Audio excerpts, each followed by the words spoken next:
Today we're going to be doing an install for the Platinum Anzio steam shower by Maya Bath. We're going to start off with just the basic rough instructions, which are on page 5 of the current operations manual that are there. And when I was looking at them online, it was a little unclear until I actually got it in hand and looked at it. You have to convert things from millimeter to inches. Our drain is roughly 20 inches to center and 16 inches to center off the wall. That's going to work well for us. But the instruction manual calls for 8 inches and 12 inches. You just double check that. But because you have this flexible hose that connects with a trap adapter, you have a good bit of room.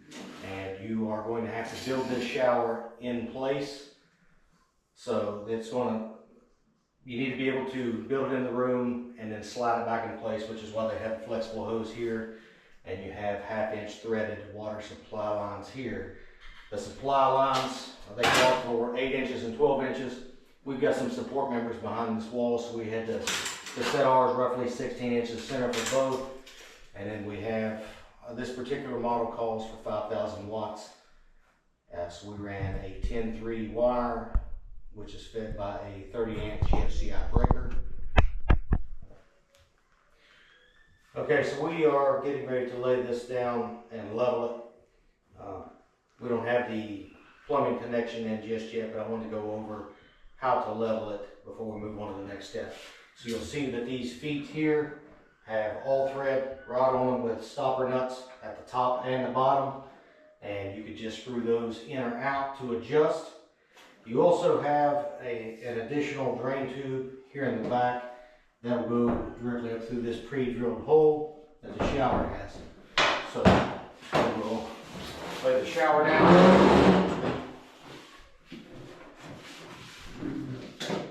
pull up our drain tube, and we will push this in. You can see a little bit, you see it across my legs, but you can see some on the wall. We're using a laser to level this just like you would when you set cabinets, and you have a dead even top here with the laser line. This white piece appears to be about 3/8 of an inch below that, so we just went through and measured, make sure everything's in there. And then if you push on it, you want to make sure that there's no rock in it. It's not rocking either way. And then you have leveling feet in the middle. You want to push on those to make sure that there's no excessive sag. We do not have any of that. Everything's adjusted properly, and we're now ready to slide this out to begin to assemble it. Into a problem when we were getting ready to connect this. I put a 1.5 inch trap adapter nut on here, so I assumed that it would fit well into an 1.5 inch trap adapter. This piece here does not. Here are 2 different ones. There's no way that is going in there. I'm not sure where they got this piece from.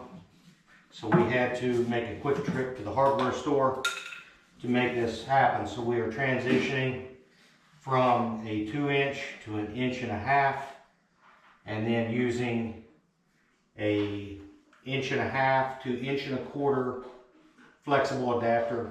Some people call them a Fernco. And that's going to be able to make the connection secure for us so that we can begin to assemble the panel. To assemble the back wall and the side wall that has all of the controls and functions. So one tip with this manual is it has several models in it. What I've done is went through and put an X on the pages that do not apply, or even folded some of them together to where I can just skip to the applicable sections. That way I don't have to go to a different page and get confused. In this section here, this is my back wall, and I know that that end is up because you can see the different holes pre-drilled, and that is for your shelving system, for a handrail, and for a couple other features that we will install later.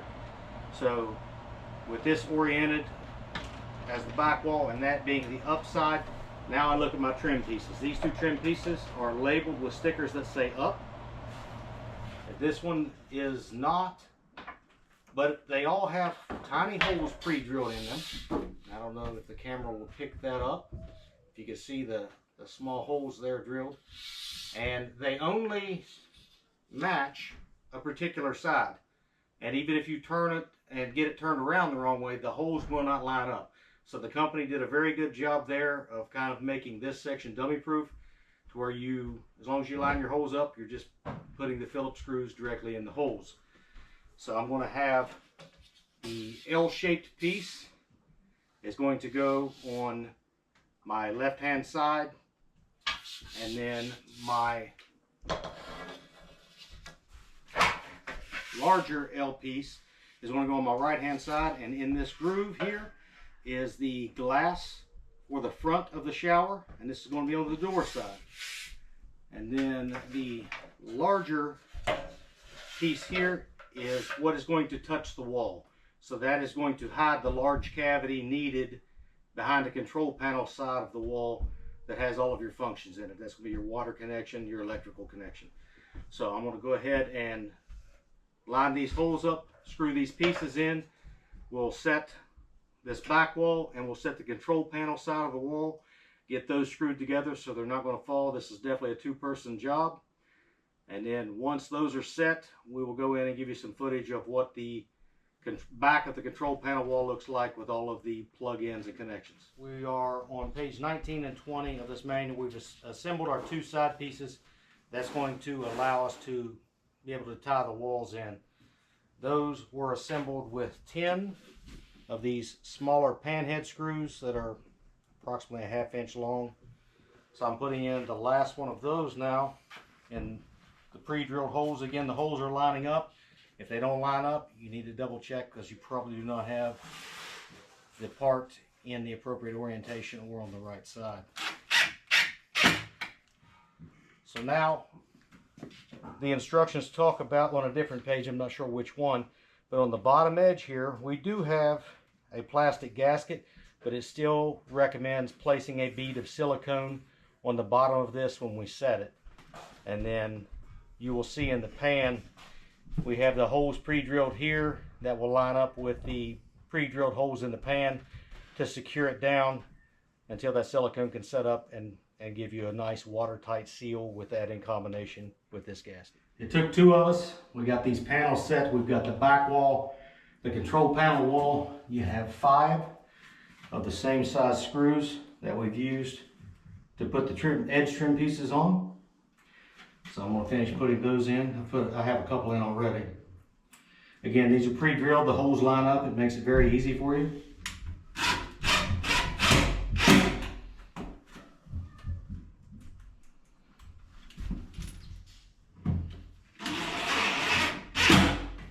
Okay, so now is a good time to take a look at the back of these components. You have a lot of wires here, but they are very well labeled, and it's going to be very easy for you to plug and play for those. So those do not need an explanation. These are going to be our supply lines. At a glance, they look like washing machine hookup lines, but they are not. Washing machine hookup lines are 3/4 inch thread. These are 1/2 inch thread. So make sure that you don't make a mistake when you're roughing in your plumbing and get the wrong connection point. So these are going to be connected here in our supply line. And then this is our wiring that we will connect at the end. I'll go through that in more detail. Okay, this is an explanation of the previous step. So in the previous scene you saw where we connected these two walls together. So it took 2 of us to carry this wall in. We carried it in. You will know which side of this wall is the bottom, because again, these holes are on the upper side. And on the bottom, it has a rubber gasket, and that's also where you'll put the caulking. And you will see an L-shaped piece of trim with pre-drilled holes, and those will line up with the pre-drilled holes in the shower pan.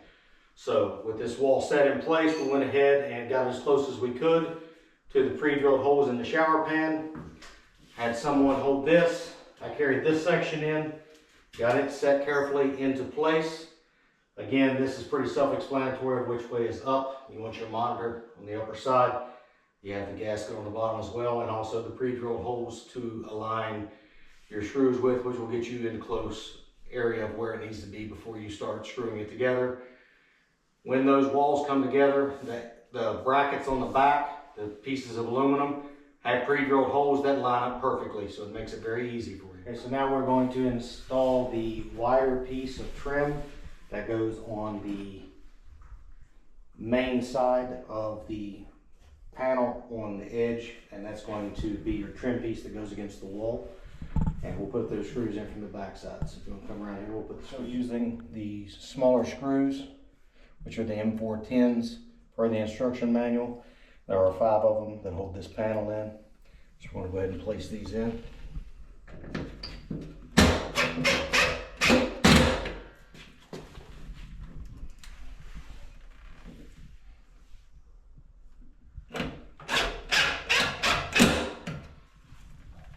Okay, now the next step that we're going to do is a flat bracket that will go here, and it will keep the front edge of this flush with the front edge of the shower pan to make sure they don't flex in or out, and that they're lined up evenly left to right.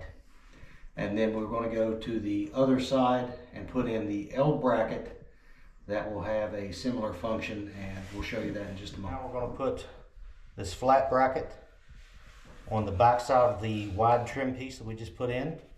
So I've made sure that my edges are flush here and that my edges feel flush on the exposed side. I'm going to go ahead and set these. Again, you can see the 2 pre-drilled holes, and we're still using the smaller M410 screws.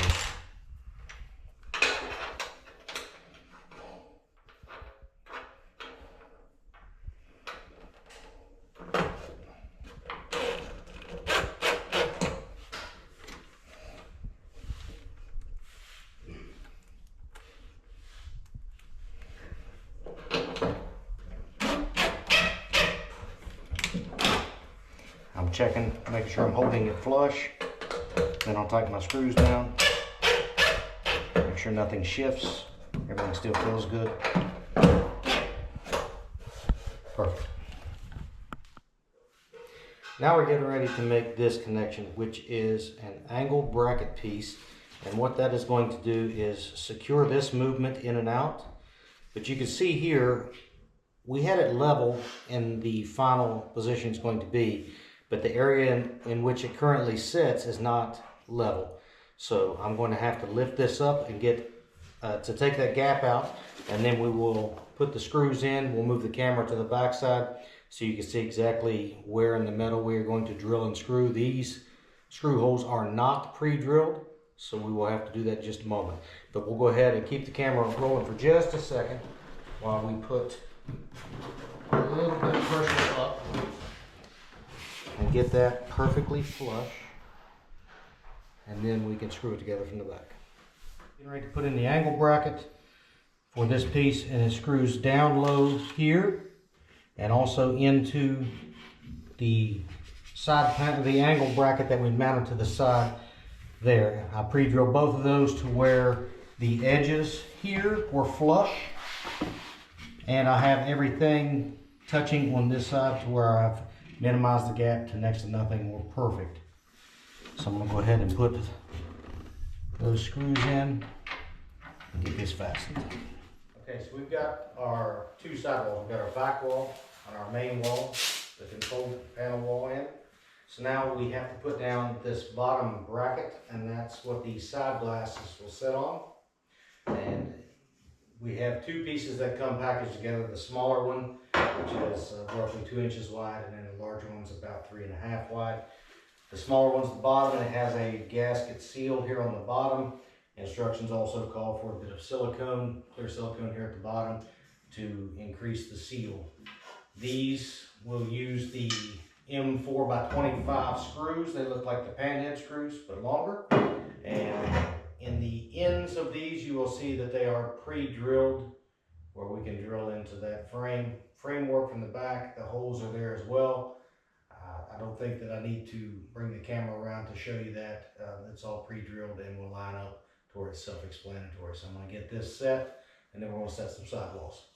Now we are going to install the sidewall glass, which is the biggest piece of glass that comes in the kit.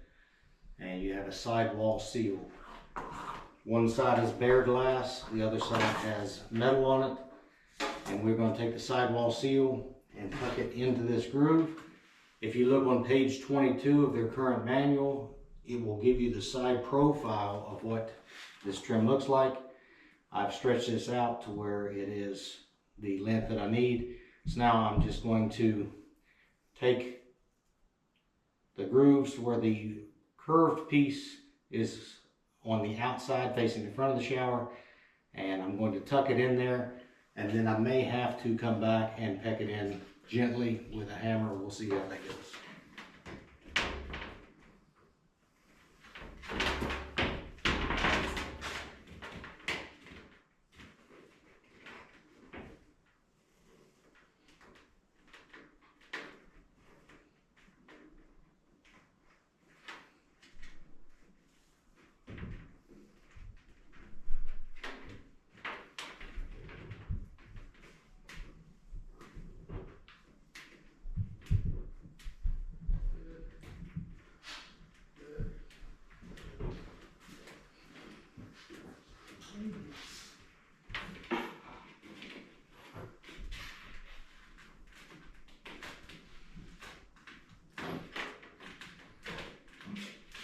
I'm able to squeeze this in by hand, but I will most certainly come back and peck it in with a rubber mallet and a wooden block or plastic block, just to make sure that I'm getting this seated deep enough.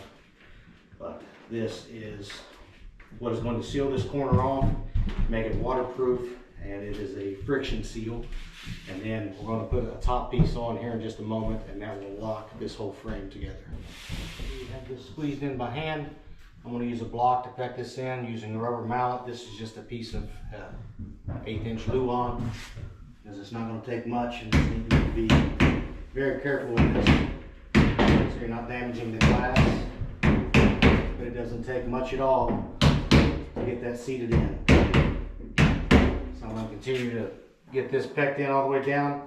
Make sure it's tucked in there very nice and tight, and then we will install the next piece. Set this side glass, put the bottom clip in. Sorry I had to go out of frame for a moment. It was a little tough to do. I needed both hands and a little bit of help there to keep the glass held up. Once that was in, we put in the same seal up here, and if you can look at the profile, that's how it goes in. So my apologies. That's how it goes in there. So it'll go in, and that way this little J-loop there will press against the glass. If you put it in upside down, this piece is flared out and it doesn't look near as nice and it doesn't bite as hard. So make sure you are putting it in. If you're looking at it, that bottom piece should look like the letter J, and it'll go in just like this, and that piece will smash against the glass. Pressing it in, and make sure that you have your helper give you some back pressure up here as this is being pecked in, so that way you're not accidentally knocking it out of the frame. We have installed the fixed portion of the glass on the front. The door will be on this side. You will know the door glass from the fixed portion because it also has a black metal edge, but it also has holes drilled in it for the rollers and for the handle. This one does not have any holes drilled in it, so that is a key indicator that it is our fixed glass. That goes against the panel wall, the wall that has all the functions in it. Okay, so we have our bottom bracket in. We got that set. And then we set our sidewall glass.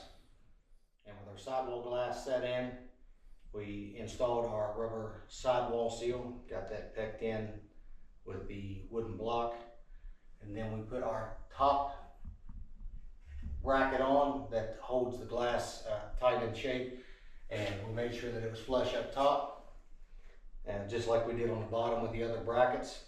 And we put 2 screws in the back as it called for, which were the M25 screws, the panhead screws that are longer. We found that the metal on those are quite soft and you have to use a very long extension. So we ended up getting steel self-tapping screws. They're for putting drywall on the metal studs. those worked really well. So I'll show you where those go. And it was quite difficult to get those in because of the angle and the seam that goes in. So you can see here, the screw has to go in that groove. So this side here, so on this side piece of glass, we're going to install the door, and there's only one other piece of rubber trim we need to install. And I came across this piece here that was in the corner with the rest of the hardware that we have left. And as I was looking, it's got this brush stopper where the sliding door will go across it. And in one of the previous steps, I was looking at the instruction manual, and it called for these clips to be installed here. These clips to be installed here to hold that glass in. But these clips with this piece are no longer needed. I cannot find that page in the instruction manual. If I'm missing it, someone could please correct me in the comments. But this trim piece here, this black metal that slides over the glass, holds in with the same screws, top and down here at the bottom. And that's what secures that edge of that glass in place. Here in a moment, we will be setting the top on the shower unit. You can see it's got several wiring connections. So when we set it, we'll go ahead and leave these zip tied until it's in place, just so it doesn't get tangled in the way. The one thing I want to do ahead of time, because it's easier to do on the ground, is go ahead and put some Teflon tape and some PFE paste. I use both because I don't like leaks, I don't like callbacks. So I want to put Teflon tape and paste here because you're going to connect a shower or a water supply connection here in the next few steps, and that's what's going to supply the Rainmaker shower head with the water. So now we are getting ready to set the top. This is definitely going to take 2 people because it's heavy and it's very awkward to set yourself, especially our ceiling height in there is about 6 inches lower than the standard 8-foot ceiling height. So what you'll see on the top of this is 4 components, 5 counting the Rainmaker shower head. You have speakers, you have a fan, and you have an ozonizer. The ozonizer is to sanitize your shower after use, so it really cuts down on the amount of cleaning that you have to do. There is not an orientation listed in the instructions on which way this should go. So we're going to call this side here the control side. That's going to go toward the main wall, and I'm choosing to do that because of the ozonizer. That's going to put it closer to where the water's going to be hitting you, splashing on that wall. Should keep you a little bit cleaner. So now I'm going to ask for the help of my brother Big Arm Billy. He's going to come out here. He's taller, quite a bit stronger. Grab a hold of this thing. All right. Good.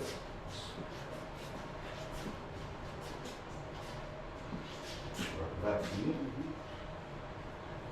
Yep.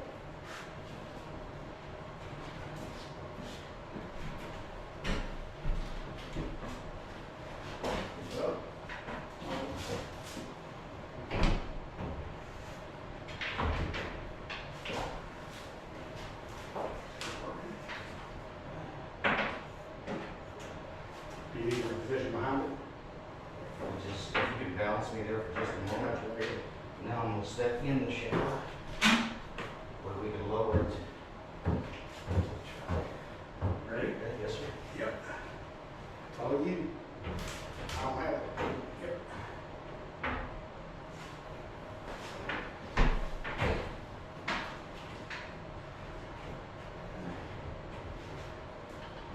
What's that mean? Line? It means yep, all right, so it's on the edge there, push it towards me. Towards me. Set the top section on, and now we need to square it up. You can see that we have a gap here but no gap on this side. So that is going to be where this hardware here comes into play. And on the outside of the shower, on the back wall, and on the control panel wall, there is a lip that this will slide over, and we tighten these screws down, and that will hold that top in position. It'll square everything up and give us a nice seal. So the clips that we put in when we set the top, so the top sets down, and then you have a metal lip on the control panel side of the shower and on the back side. So you can see the clips here. Make sure you put your screws on the underside so the screw tension and that single point of contact there goes into the metal. You do not want the screw tension going into the glass itself. Let's let the metal apply pressure down and it gets it more evenly distributed. I did not see that in the instructions, and that's just my personal opinion on that, but it's always worked well for me for not breaking the glass. So with all 4 of those installed, here, here, here, and in the far corner, now we are going to use the same style of L-clip that we used inside the shower to lock in the smaller glass panel. And we have some holes that are pre-drilled. I'm not sure how well we can see that. It's a hole pre-drilled here. There are 4 pre-drilled on the front side of the shower and the glass side of the shower. So we're going to go through and put our clips in just like that with the M410 screws, the small ones. So now we are on top of the shower unit, and there are a couple things that we did. We went ahead and loosened all the wire ties that tied the wires together in bundles and cut the zip ties. So we have this red and black wire with a black connection piece hanging over that comes from the lights. We have this one wire coming down from the fan, another wire coming down from the ozonizer. We have this wire here with a yellow tip, red tip, that is connected to one of the other lights. And then we have this pigtail section with yellow tips that hang down. So those are all the connections that need to be made back here with the quick plug. And now we are going to go ahead and tighten the water supply line to the Rainmaker shower head. So Big Arm Billy is going to put the crescent wrench on that, the adjustable wrench, and get that tightened. I can't let him use his bare hands because he'll break it. So now with our connections made up top, I want to point out one thing is this shorter wire that does not reach over, that is another connection point if you were to daisy chain multiple lights. There are 2 lights built into the roof of this unit, the top mount, and the power is going into the first one, so that second one does not need to be connected because it is not feeding power to other lights down the line. So it is labeled, this long wire that came from the lights labeled light, also color coded. This says light, so I can begin to plug these in. And once I get these plugged in and they all match up, you can see here that the designer did a really good job of providing cable clamps built in to the system behind this, so that way you can keep all of your cables organized and neat and out of the way. So we're going to go ahead and get all these connected. Again, they're all labeled. It goes light to light, fan to fan, color coded. Get those in, get them in the cable connection, and we'll work on the next section. The section where we are going to connect the electrical wires. These are labeled for you, and go by the labels, do not go by the collars. For this particular wire whip, they have the black wire labeled as neutral, the blue wire is line 2, brown wire is line 1, and of course the green and yellow as the ground. So the last one that I have to hook up is the line 2, The way I have those wired in the sub panel here is my black is line 1, my red is line 2. And if I refer to the instruction manual where on page 5 where it talks about the layout, it also talks about the wiring, and it says in section number 2, the steam power is 5,000 watts, 230 volts, plus or minus 10% with a 60 hertz frequency. That's standard here in the United States. Single phase 3-wire system. The steamer is mounted with the creepage overload protection device, so that's built into the unit, and must have a reliable ground wire. The smaller ground wire that comes off of the steam generator is not long enough to reach my junction box, and I mounted that at the specs that were provided in the manual. So I've ran an additional bare copper ground down and out lower to where I will connect with this and directly onto the metal steam box itself for an additional ground. However, it just says must have a reliable ground. I know that it has a reliable ground here because it is coming straight from the sub panel that I know is wired correctly. And this is a step that you may want to consult an electrician and your local electrical code for. Now on the back of this unit, you have this thinner wire, that is the antenna. So we went ahead and put that on top so it could receive a signal, be closer to the sky. You also have a HDMI, USB in, and AV cables. And one other one is an antenna connection. So when we scoot this unit back, we will run those through a junction box as well with a rubber grommet, have those accessible from the backside. Should the homeowner decide that they want to add additional media to their tablet display device that's mounted inside the control side of the shower.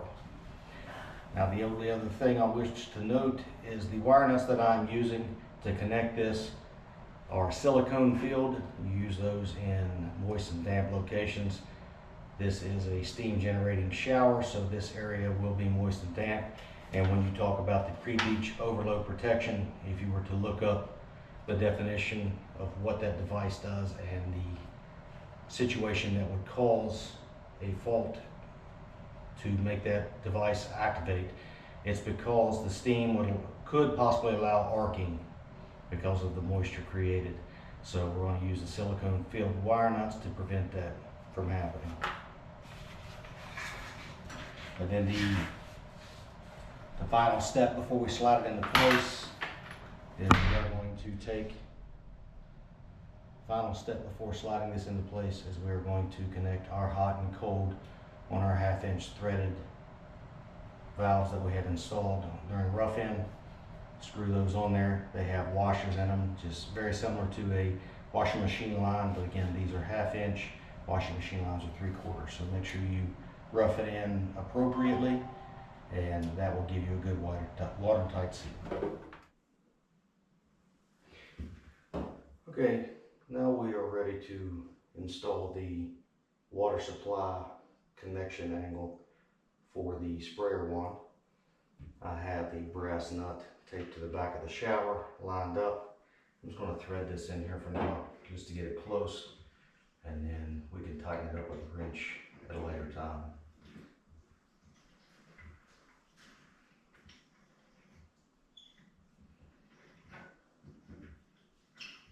We're getting ready to connect the water supply line to the sprayer wand. So you have the white PVC vinyl, reinforced vinyl hose with an angle connector. It had a rubber washer that was zip tied to it, so that's nice that you don't lose that. I'll go ahead and place that in position. Get the thread in place, so that way it's not going to get twisted in there on any chance for cross thread.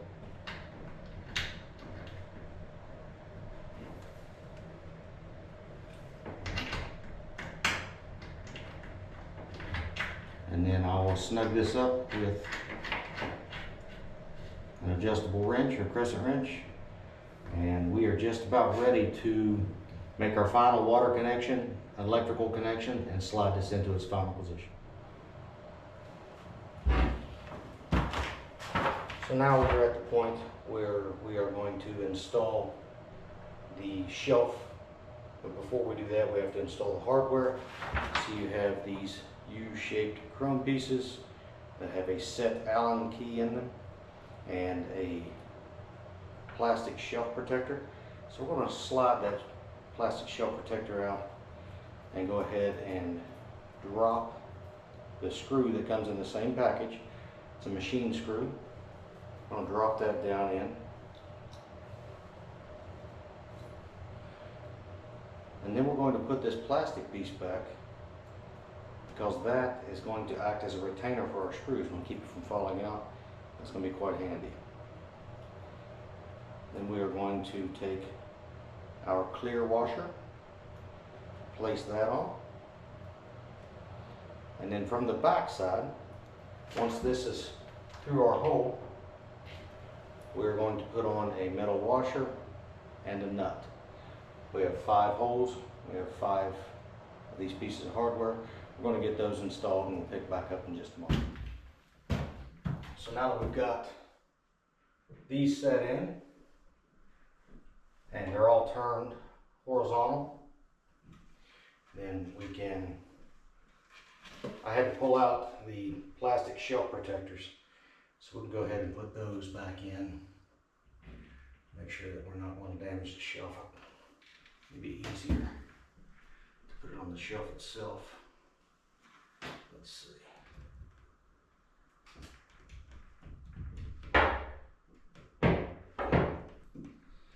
Yeah, I think it'd be a little easier on the shelf itself. And we'll get that installed, tighten the Allen nuts that, the Allen bolts that go on the bottom side of these, and that'll be securely fastened in place. Now we're going to assemble the holder for the sprayer wand. It comes with ends that slide in both sides. They go in fairly easy. They'll go in as easy with my hands full.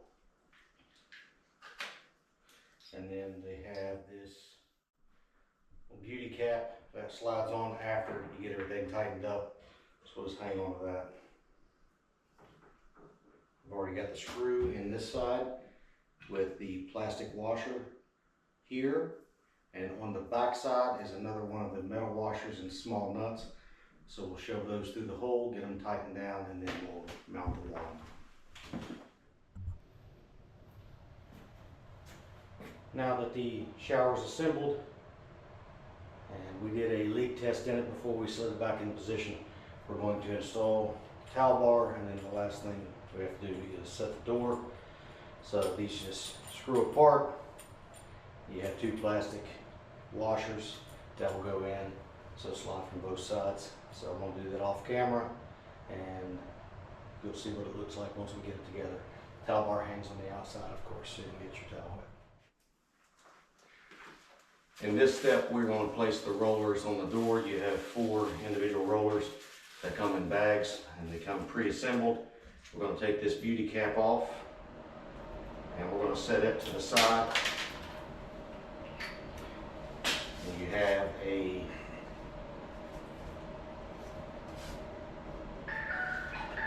have the roller, and in front of it you have washers, and then you have the piece that goes through the back. This has a circle shaped cam in it, very common in today's shower doors for adjusting them, and that is an offset circle, so that you can place a wrench on the back square side of this, and as you turn it, it will raise or lower the door to allow for proper alignment in the future. So we're going to place the washer on the back side of that cam piece, place our roller through the door, through the circle cam,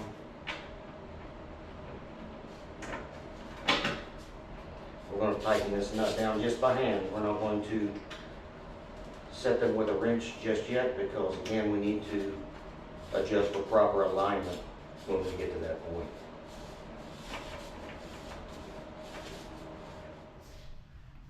Okay, So we have just sat the door. We did that off camera, but as I was mentioning when we're putting the roller wheels on, it's pretty self-explanatory. You have a track here underneath in the groove. Same thing up top. We set the door in, brought the bottom section of it in first, set the top wheels. The bottom wheels rock back and forth. We're able to get those in the track. And then also, as I mentioned before, when we closed the door, we had a little bit of a gap here. So we were able to use the cam adjustments in the wheels. So if we go here on our cam adjustments, because of that offset circle that I had showed you earlier, we can raise it up or down, which you can see here as I twist it and roll it up or down, it will close that gap. So the cam adjustments, once set, I can hold that position with one and tighten these with another so they do not move in the future. And that way we don't have to get a call back for a door that is out of alignment. So now the last steps are to put the rubber trim on the edges of the doors that will give you the watertight seal. We'll show you that in just a moment. While getting the door adjusted, we realized that I had made a mistake earlier, and I'll make sure I put this in the front side of the video when we get to putting the hardware on the door. But if we get in here and we look close, this side panel here has a beveled edge and a magnet strip. The door has a beveled edge and a magnet strip. So I need to take the hardware off this door, take it off the track, flip it over this way, so that way that beveled edge and magnet strip will meet this beveled edge and magnet strip and be able to give it a good tight close when someone is taking a shower. Okay, so this is a follow-up to the door install. Once we've got the door flipped back around, you can see now that this bevel angle here matches this bevel angle. Again, you have a magnet inside, and as you're closing this door, you can actually feel a positive close on it. It makes a very solid seal, so that way you're not going to have any water seepage in the floor. So it's a very good design there on the manufacturer's part, and we are done with this install. Everything is looking good floor to ceiling. Function test went well, no leaks. Everything went smooth. So just some basic functions. I couldn't get the tablet screen to come on. I wasn't sure what I was doing there. So I reached out to the company and they immediately responded. They said that you have to select the appropriate media. So if you push the tunes button one time, it will take you to MP3. Push it again, it will take you to AM FM radio. Press again, Bluetooth. And press it one more time, you will see the light power on here, and the screen will come on for the built-in Android tablet.